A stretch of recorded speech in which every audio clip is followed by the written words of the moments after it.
കൂട്ടുകാരെ, വീണ്ടും ഒരു ക്രിസ്മസ് കാലം ഇവിടെ വന്നെത്തിയിരിക്കുന്നു.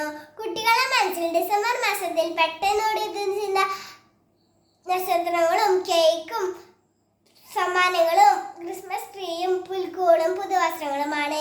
ക്രിസ്തുവിന്റെ മരണത്തിന് ശേഷം 300 വർഷം ക്രിസ്ത്യാനികൾക്ക് ക്ലേശ കാലഘട്ടം തന്നെയായിരുന്നു. എണ്ണയിൽ വറുത്തും പന്തങ്ങളായി കത്തിച്ചും അവർ മതമതത്തിന് ഇരകളായി. AD 320 കോൺസ്റ്റന്റൈൻ ചക്രവർത്തിയുടെ ഭരണകാലത്ത് റോമ സാമ്രാജ്യം ഒരു യുദ്ധത്തിൽ തോൽക്കുമെന്ന അവസ്ഥയിൽ ക്രിസ്ത്യാനികളുടെ ദൈവം യുദ്ധം ജയിക്കുകയാണെങ്കിൽ ഞങ്ങളെല്ലാവരും ക്രിസ്ത്യാനികളാകാം എന്ന് അറിയിച്ചു. മുന്നറിയിപ്പ് അനുസരിച്ച് കുരിശടയാളം പതാകയിൽ പതിച്ച് അവർ യുദ്ധം ചെയ്തു.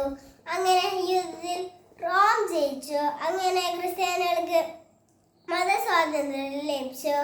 അവർ ആദ്യമായി ആഘോഷിച്ച തിരുനാൾ ക്രിസ്തുമസ് ആയിരുന്നു. ക്രിസ്തുമസിനെ കുറിച്ചുള്ള ചിന്തകളിൽ എന്നെ ആകർഷിച്ചത് അടിയമായ സൗഭാഗ്യമാണ്.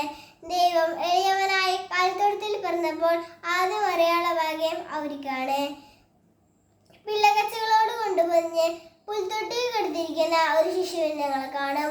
ലൂക്ക 2:12. എന്നതിലുപരി സാധാരണമായി ഒന്നും ആട്ടിയിടുക്കി ലഭിച്ചില്ല. എന്നിട്ടും അവർ വിശ്വസിച്ചു.